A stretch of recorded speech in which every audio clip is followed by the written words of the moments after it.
കുലശേഖര ആഴ്വാർ.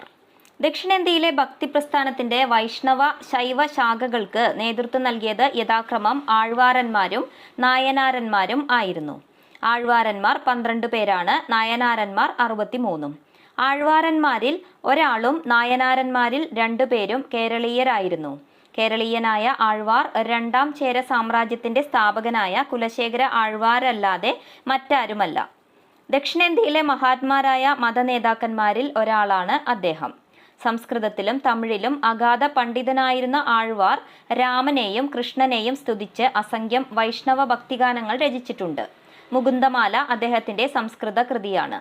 തമിഴിൽ അദ്ദേഹം നിർമ്മിച്ച പെരുമാൾ തിരുമൊഴി ഭക്തിഭാവത്തിന്റെ പരമോദ്ധാരമായ സാഹിത്യാവിഷ്കാരമാണ്. ദിവ്യപ്രബന്ധത്തിന്റെ ഒരു ഭാഗമായ ഈ സമാഹാരത്തിലെ രാമഗാനങ്ങൾ സവിശേഷം ചേതോഹരമായിട്ടുണ്ട്. തമിഴിൽ രാമായണം രചിക്കാൻ കമ്പർക്ക് പ്രചോദനം നൽകിയത് ഈ കൃതിയാണെന്ന് പറയപ്പെടുന്നു. ആഴ്വാർ വിഷ്ണു സേവകന്മാരെ ദേവന്മാരായും വിഷ്ണു സേവയെ ജീവിത സാഫല്യമായും പരിഗണിച്ചു.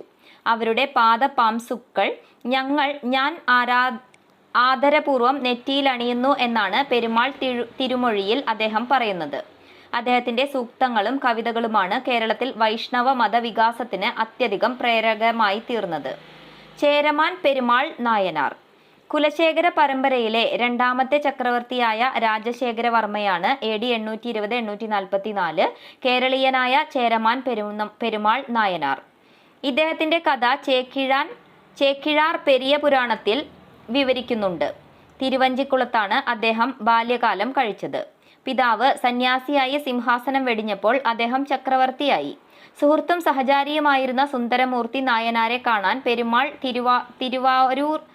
തിരുവാരൂർ വരെ പോകുകയുണ്ടായി. സുന്ദരമൂർത്തിയും അപ്പരും സംബന്ധരുമാണ് തേവാരം എന്നറിയപ്പെടുന്ന ഗാനങ്ങളുടെ കർത്താക്കൾ. അദ്ദേഹം സുന്ദരമൂർത്തി നായനാരും ഒരുമിച്ച് ദക്ഷിണേന്ത്യയിലെ ശിവക്ഷേത്രങ്ങളെല്ലാം സന്ദർശിച്ചു. ഈ തീർത്ഥാടനത്തിന് ശേഷം രണ്ടാളും തിരുവഞ്ചിക്കുളത്തേക്ക് പോന്നു. സുന്ദരമൂർത്തി ഒരിക്കൽ കൂടി തിരുവാരൂർ സന്ദർശിക്കുകയും തിരിച്ച് തിരുവഞ്ചിക്കുളത്ത് വന്ന് അവിടെ വെച്ച് ചരമം പ്രാപിക്കുകയും ചെയ്തെന്നാണ് പറയുന്നത്. സുഹൃത്തിന്റെ ദേഹവിയോഗം ചേരമാൻ പെരുമാൾ നായനാർ കേട്ട തീവ്രാഘാതമായിരുന്നു. അടുത്ത് തന്നെ അദ്ദേഹം ലോകം വെടിഞ്ഞു. ഈ 2 സിദ്ധന്മാരുടെയും അന്തിമയാത്രയും ഒരുമിച്ചായിരുന്നെന്നാണ് പെരിയ പുരാണത്തിൽ പറയുന്നത്. പെരിയ പുരാണ പ്രകാരം സുന്ദരമൂർത്തി വെള്ളാനപ്പുറത്തും പെരുമാൾ കുതിരപ്പുറത്തും കയറി കൈലാസത്തിലെ ശിവധാമം പൂകിയത്രേ. ചേരമാൻ പെരുമാൾ നായനാരുടെ സാഹിത്യ സൃഷ്ടികളിൽ പൊൻവണ്ണത്തന്താതി സംഗീത ഭംഗി കൊണ്ടും രചനാ സൗന്ദര്യം കൊണ്ടും മികച്ചു നിൽക്കുന്നു. വിറൺമിണ്ട നായനാർ.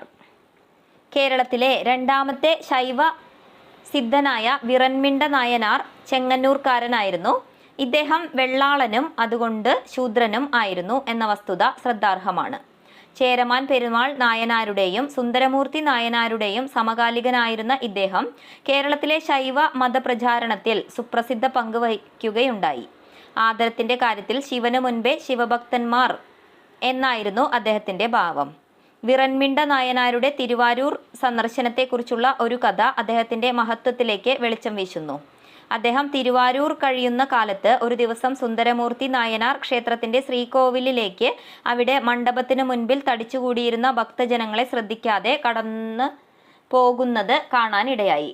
വിറൺമിണ്ടി നായനാർക്ക് കോപം നിയന്ത്രിക്കാൻ കഴിഞ്ഞില്ല. ആ കടന്നുപോയ ദ്രോഹിയും ഭ്രഷ്ടൻ, ആ പാപിയെ അനുഗ്രഹിക്കുന്ന ദേവനും ഭ്രഷ്ടൻ എന്ന് അദ്ദേഹം ഉച്ചത്തിൽ വിളിച്ചു പറഞ്ഞു.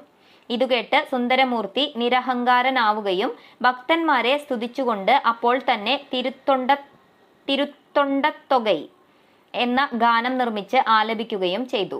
വിറൺമിണ്ടന് സന്തോഷമായി. ഇതാണ് കഥ. ഈ സംഭവത്തിന് ശേഷം ഈ കേരളീയ സിദ്ധൻ ശിവഭക്തന്മാരിൽ അഗ്രഗണ്യൻ എന്ന് എങ്ങും പ്രശസ്തനായി.